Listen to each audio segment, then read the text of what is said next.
Welcome to blog number 2. I'm going to go through a few things of what's been new. I just gave you a flyby of the two Santa Fe War Bonnets Super Chiefs.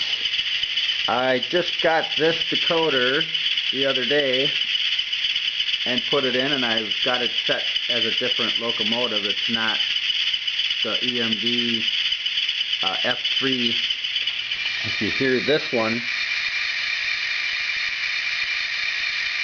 sounds more like it, I think, than this would. So if I change this, bring up the recall on that and go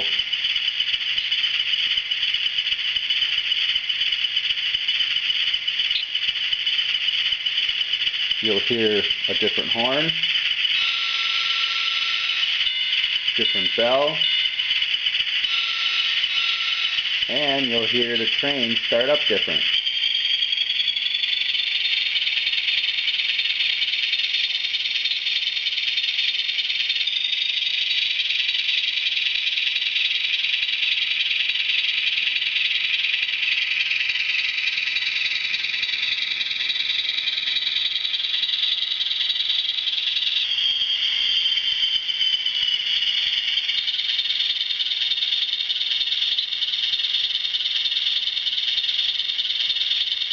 Now I'll do this one.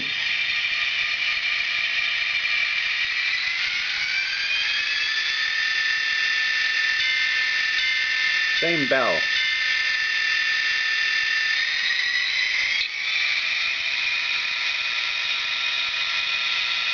So I think that is what they sounded like than the other one. But I just wanted them to be different. Then I split the Super Chief setup and put some cars on this train and some cars on this train. So now I've got two passenger sets that I can run. And then I've been doing a little bit of work on the layout. I actually changed the yard, and I'm hoping I made it better, but I don't know. I've got these trains just humming a little high here. Put them back down to a low rumble. Alright, so what I did here is I put these two crossings in here for the street. The road's going to come through here, and there's going to be a station right here, and I want a parking lot. So I had to do that. I nailed down a lot of my track now. This is all pretty fastened, most of it all in here, but the yard isn't yet. I got to get that straightened out and get that finalized before I put it in. But a lot of this is all nailed down. I finally got the wood for the upper deck and the coal mine run done. I cut all the wood out for this section right here. I just got to place it all back together. I stole the crossing from here, so I'm going to have to replace that crossing for the road. And now later on I'm going to probably end up peeling all this wood back off and finalizing everything underneath and making sure that the tracks run real smooth and everything is perfect under there. I laid a couple pieces of regular track underneath there with flex. I'll show you that in my next blog. So there's where the coal mine will be with a 4-track run. I want more, but I'll show you how I'm going to get more in a little bit. Then this won't go there. Then there's the bridges that bring the train up. So it's actually all incorporated into a reverse loop. And then I'll have a reverser right there hooked up to it. And then here's the lead for the siding track that goes into the yard for the passenger and yard. That lead runs underneath, and then about right here it turns into flex track. And I corked it and flexed all the way down with some really good flex track. And then the flex track stops right about underneath there. And then that lead comes into here, and then this is all a nice passing siding, so I can bring my passenger cars and freight trains in here instead of leaving them on the main line and running trains. I can just bring the train in here, and then the next train doesn't have to worry about smashing into the back of it. I can do my work right inside here with the trains. Okay, so what I did is this track was here and then came off. So I thought, no, I'm going to make a couple different changes, and I put it on the outside track and left this lead into the turntable alone, which I did some work down there too. I think that'll work a lot better. And now these leads split up and then go into two 4-track spurs, which gives me more. I had to actually add to the bottom so I could put a couple more cars in there. You spend $10, it's funny, you spend $10 to put 2 cars, or, well, I could get 1, 2, 3, 4 cars now. So I can get 8 extra cars in the yard for probably $20 it cost me. So, okay, let's go back and run you through some more of what's going on the layout. This is one of the big changes. I'll run you through a flyby of the passenger again. Here's another change. I finally got these in, but man, these are so hard to do. I just wish there was somebody else out there that lived closer to me that really knew a lot more about this. But yeah, this sits in here like this now. It's not easy getting these tracks, these leads to the coal mine, or the roundhouse set in there right. Man, if you don't nail those in place right, you might as well just forget it. It's not going to work. So it's supposed to sit like that. There, everything falls into place now. Listen to that thing. That's so cool. So, I got that done. I got another one to add. It's over there. Going right here with a gap in the middle so I can put a couple of trains on the outside for show. And I got my ballast cars and a few cars on the layout with flat cars. I like flat cars. So here's the other one, which it's nowhere near as loud as the other ones. You know, you got this other one on, and it's like, these things are so loud. The F units are like loud. You can barely hear yourself think when they're on.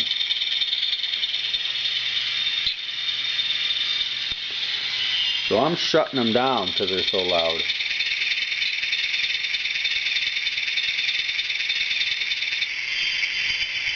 That was why it was sounding like crazy. It was on 2, so it was revved up a little.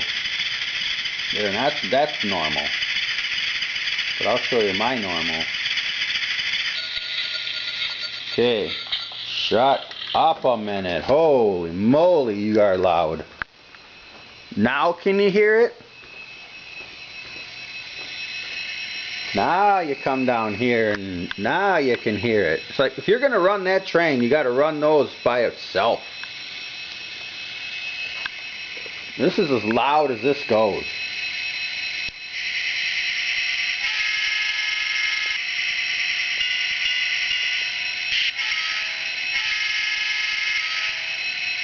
That's it.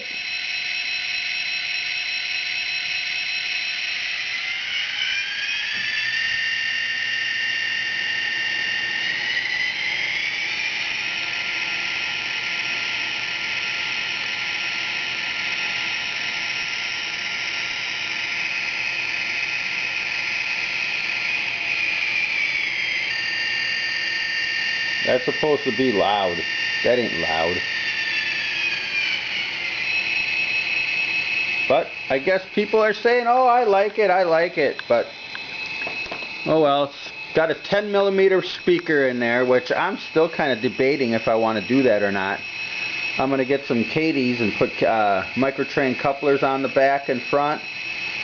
Probably get a long shank or a medium shank and put them on. Put a short in the front and a long in the back. And then do that with another one that I have so that I can use both of them. I put the oil tankers in the front because they're heavier, and when you back up, that long shank bends. And it seems that these oil tankers stay on the track more. Them are Atlas. They're heavy. So, did I do anything in here? No. I just straightened everything out, nailed it all down. Come around here. I nailed this all down. This is the way my track will be in here. There's going to be a bunch of factories up in here, like 3 here, and then the coal mine. And then you'll just run through the coal mine right here. It's going to be a lot of fun to run there. I'm still thinking of having a switch right here and having a pocket right here for a switcher, so that the switcher can operate in the coal mine. But that's yet to be determined yet. I don't know if I want to put it there or somewhere else. I might even end up putting another switch right here and run it straight halfway down there and run a pocket switch right in there. Put a little switcher right there for the switchers. I still got to get those tracks in right there. So it comes around here. I like this view right here. This is going to be a shot right here. It's going to be really cool. There's going to be a bridge, and 4 tunnel portals right there. 4 tunnel portals, and then there will be another tunnel portal here. And then this will be more of a bench or a retaining wall. This is going to get cut off. I got to cut that off yet. Where that red line is, that's going to get cut straight off, so the retaining wall goes straight through. Yeah, it's going to be a little time. Here's the other 90 Mac that I have that I've got to put another decoder in. I'll probably buy a sound decoder for it, maybe. I don't know. We'll see. It's the same number. 8146 is the one that I got with the non-decoder that's right here. This engine here has a decoder in it, and that's it. It's got the Cadies on it. I could probably fix the problem I'm having with that other engine and pull that Cadie off the front and put the dummy coupler on there and then not spend no money at all. So I'm thinking I might do that. Just take that coupler off and then go into the box, find the box, and then pull the dummy coupler off and put it in the front. I never use them anyways. And then put that on the back of that other engine. So that's a good point. But what I might be doing, these engines here have sound decoders. This engine has a sound decoder, and there's another one over there that has a sound decoder. And they're not real loud, but they work really well. If you're into low, if you want to keep people from hearing your trains, these are the ones to get. The decoder in here is MRC, I'm pretty sure. I'm not real positive on that, but I'm thinking I might just sell the engine and the whole ball of wax. It works. It's not a bad little engine. The engine itself is awesome. It's fast. It'll pull out of cars, but I'm thinking I just might dump those off and then get decoders for the rest of my trains. I've got a lot of trains, so I'm not really too worried about it. This has got a decoder in it, ready for service. The other one I have is over there, has a sound decoder, which I modified and put into the boxcar. And then look at this mess. And then I've built some trees for O and HO. So if you're interested in O and HO trees, I've been making a whole bunch of them. These I made a while back. I've got to clean this all up. I've been moving things around trying to clean up. Look at my little switcher in there. That's the switcher that's going to go in that pocket. The one on the left is junk. The one on the right is the DCC Bachmann. Awesome engine. If anybody has one or wants to get one, I would prefer getting them. They're excellent little engines. And then my CSX Jeep 30, I'm going to probably hardwire those up and get decoders in those. I've got 2 of them. I bought a pair. Let's see. Oh, let me show you the trees I've been making now before I run out of time here.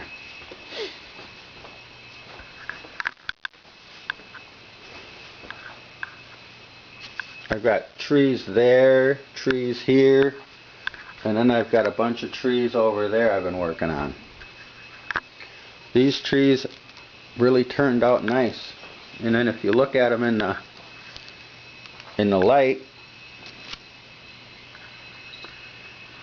they really turned out good. They seem a little big, but they're not really as big as they look. They're only 30 and 40 foot pine trees, evergreens. But I'll do another coat and then add, because some of the tops are flat, you know, it looks like they're empty. I'm going to add little pieces of foam to them, ground cover, and then that'll peak them. That'll make them peak up. Then I tried over here to make evergreens darker, and I don't know, they look alright, but I still got to get the small stuff. That I ground that up in a blender, and it turned out like this. You know, that's just not, it's not ground up enough. You can't get a blender to spin fast enough to grind that stuff up. I don't know how they do it, but they must have a really high powerful grinder to make that real fine stuff. So anyways, I'm gonna have to look at all these houses I gotta put on the layout and build. I've done my passenger stations. Yeah, it's a real big mess. The oil system there, that oil set, all that's gonna go up on the top. That's going up on the top, and that's going up on the top. That'll be the 3 industries that'll be up by the coal mine. And then all of these are going to be spread out throughout the layout. This will be a coal mine building for people that work at the coal mine, and this is going to be up there too. And then I'm thinking about one of these other buildings as like a main office, but I don't know which one yet. Could be this one, could be this one, could be this one. Who knows? I don't know yet which one is going to look good up there. And then this is my town, which I probably went through a lot of this before, but maybe somebody hasn't seen my videos. So this is going to be the town. So it's going to be huge. I got a lot of work to do, a lot of work. But okay, I'm going to sign off on this right now, and I hope you guys enjoy the video. Give me some comments and questions. Let me know if you're in the Green Bay area to come over and help me out with some stuff. I need some help on this turntable. I'm going to need help just playing. So come on over with your trains and we'll do a run session. Alright, thanks for watching. Come to Green Bay. Play with some trains. Alright, thanks. Bye.